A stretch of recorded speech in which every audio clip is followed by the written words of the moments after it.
بسم اللہ الرحمن الرحیم۔ السلام علیکم ورحمۃ اللہ وبرکاتہ۔ آج کی اس ویڈیو میں ایک مومن پر جھوٹا الزام لگانے والا اور رمضان کے مہینے میں زنا کرنے والے کا دردناک واقعہ آپ کو سنائیں گے۔ اگر یہ ویڈیو پسند آئے تو سنی انڈین نیٹ ورک کو چینل کو سبسکرائب کر دیں اور کمنٹ میں استغفار لکھ دیں۔ جزاک اللہ۔ مومن پر بہتان باندھنا بھی حرام اور جہنم میں لے جانے والا کام ہے۔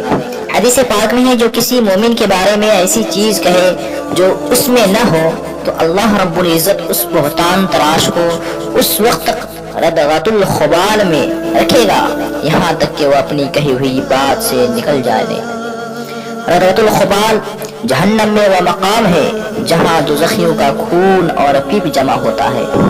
سیدتنا ام ہانی رضی اللہ تعالی عنہا سے روایت ہے کہ دو جہاں کے سلطان شہنشاہ کون و مکان صلی اللہ تعالی علیہ وسلم کا فرمان عبرت نشان ہے کہ میری امت ذلیل و رسوا نہ ہوگی جب تک وہ ماہ رمضان کا حق ادا کرتی رہے گی۔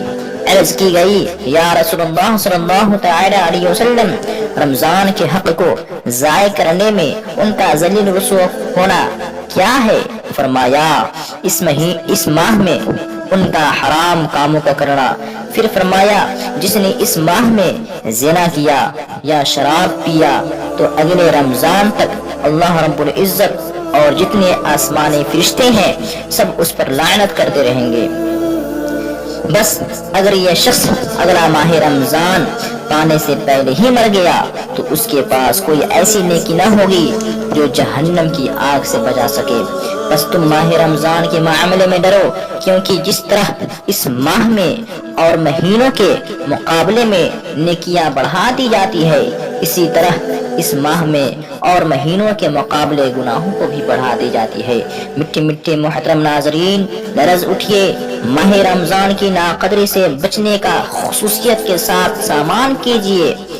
اس ماہ مبارک میں دوسرے مہینوں کے مقابلے میں جس طرح غلطیاں نیکیاں بڑھا دی جاتی ہے، اسی طرح دیگر مہینوں کے مقابلے میں گناہوں کی بھی ہلاکت خیزیاں بھی بڑھا دی جاتی ہے۔